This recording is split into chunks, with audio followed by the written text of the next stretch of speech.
I just want to throw in too. This is the final show of 2017. I just want to throw that out there. I forgot to mention in the open. This is the final episode of 2017. I just want to throw that out there. Breaking news. This is the final Drew Mania podcast show in 2017. We'll have new episodes in 2018. Until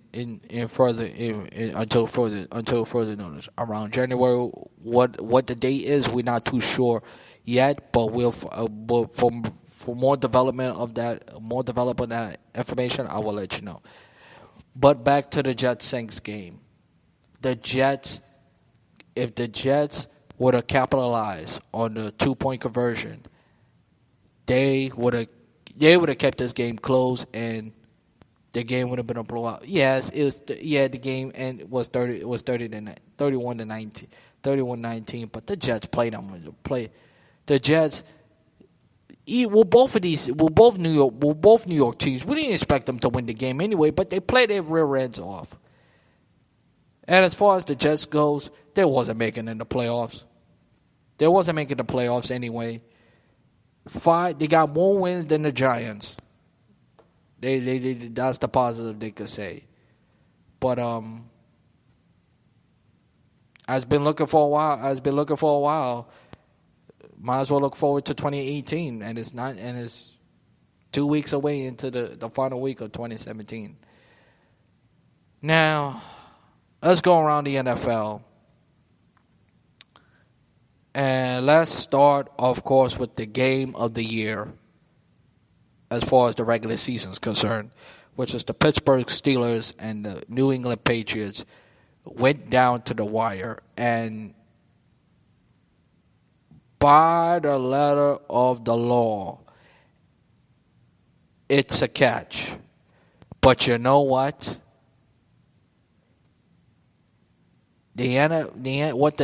What Roger Goodell needs to do, as far as these referees is concerned, is to discuss with the refs what's a catch and what's not a catch. Because as far as I'm concerned, in my opinion, that's a catch. But because of the letter of the stupid law, which is the rule book, they made the call right. They got the call right. Now, this is where the Steelers obviously lost the game. And this is the problem with, or I see every team does this now in the National Football League. First of all, let me get to Roethlisberger, who try to impersonate Dan Marino by doing a fake spike and try to throw the football into the Patriots secondary, and the secondary tipped the ball off, interception, ball game over. And for Tony Romo to say not to spike the ball, I disagree with Tony Romo. Disagree with him effectively. To me, you should have spiked the ball. You had no timeouts. First of all, the number one thing quarterback needs to do when it's the heat of the moment, understand and be aware. And I know it's the heat of the moment and you're not thinking clearly. We get all that. But you have to be aware, understand the situation. And in Pittsburgh and the Steelers, in that moment, they didn't have to go for the touchdown. They didn't have to. Yes, it was third and goal. They could have spiked the ball and kicked and played for overtime. What is wrong with that? Instead, as I said again, Roethlisberger tried to be too damn cute. And he got away with it against Baltimore. And by the way, if it wasn't for Antonio Brown, and I hope Antonio Brown gets better with leaving with a torn calf muscle, and said it's a setback, well, we hope to see him soon, because if the Steelers going to get to the Super Bowl, they're going to need him.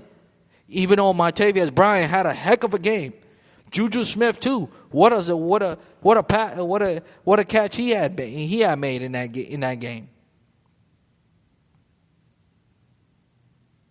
But back to what I was saying about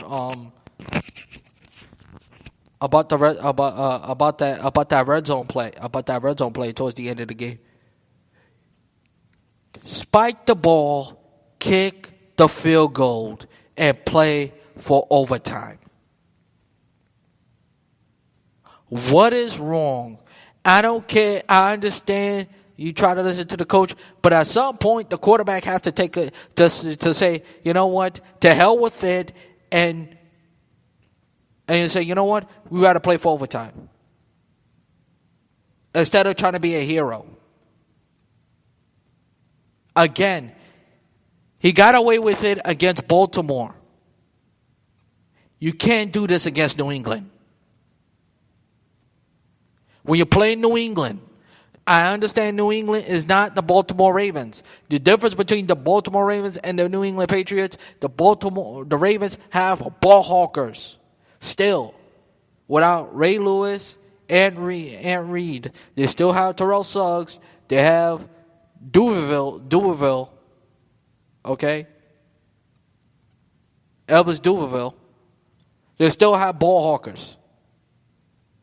The Patriots, on the other hand, they have playmakers. And when I mean playmakers, they have players that can make plays when it matters most. They still have Malcolm Butler.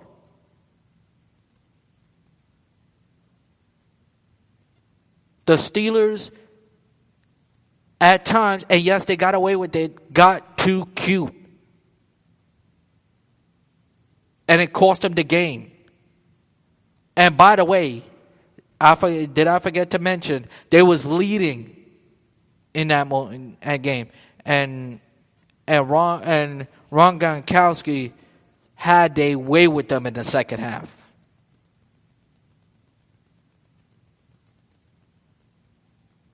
And if I'm New England, don't pump your chest. Don't pump your chest. Yes, you won the game. Congratulations. You have you came back against the Pittsburgh Steelers. Congratulations. But your defense was, in my eyes, your defense was awful. Yes, y'all showed up when it matters most. But your defense was carved apart. Roethlisberger, without Antonio Brown carved you guys apart. Literally.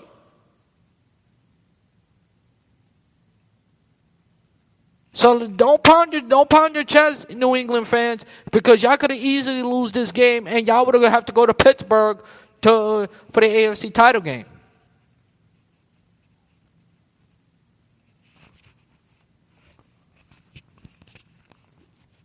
So congratulations to New England. They're going to get home field advantage and win and clinch the AFC East for the 12th time in 12 years. And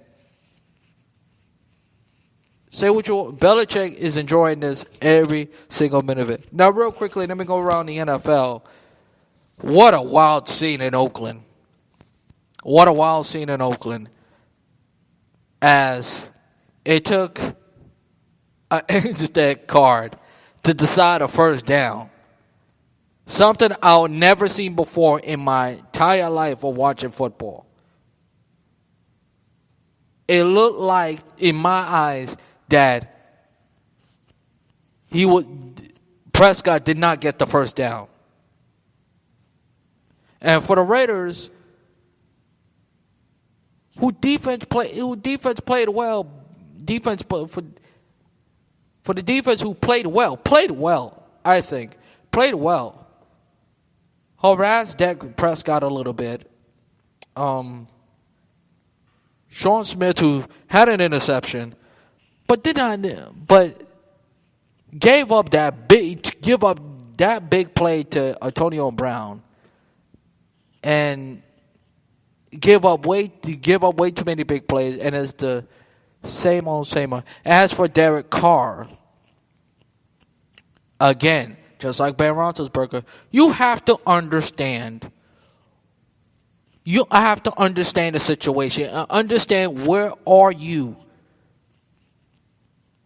You have to tuck that ball in. Why quarterbacks, when they run into the end zone, why stick the ball out there? Just run ahead. Dive for the end zone. Dive for the end zone. That was a terrible job by him. And Marshawn Lynch, who tried to give up to the referee's fed, he should be glad he should not be thrown out the game.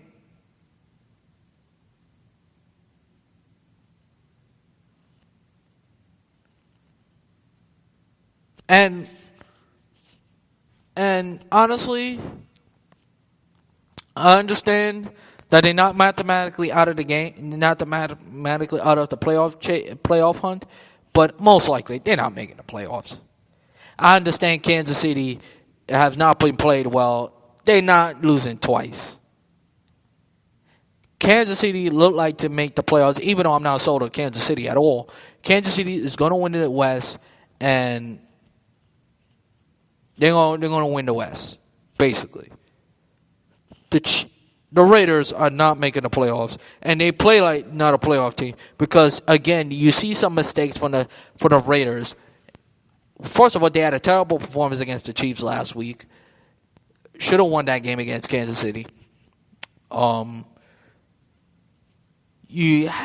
Penalties are killing you. You guys are always lead the league in penalties.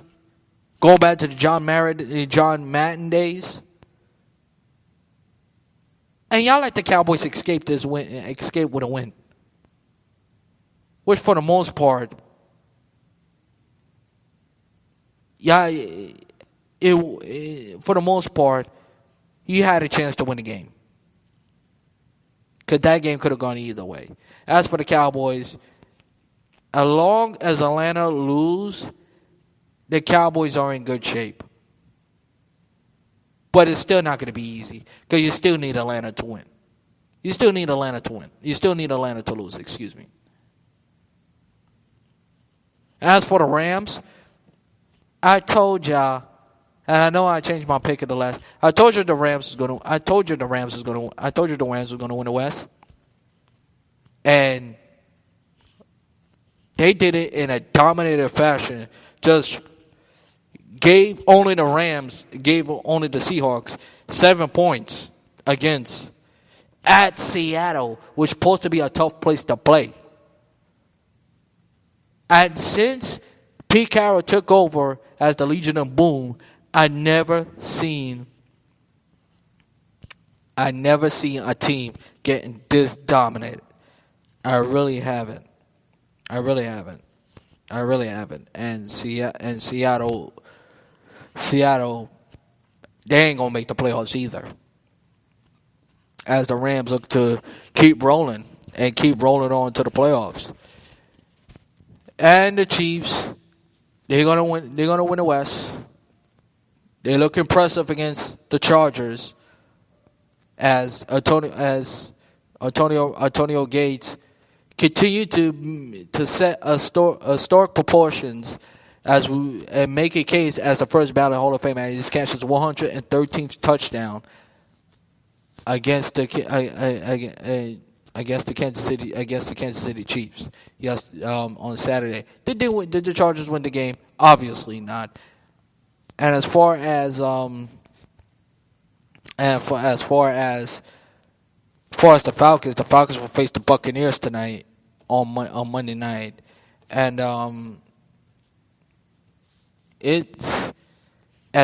finally with the Cincinnati Bengals, I just was told by sources that This is Marvin Jones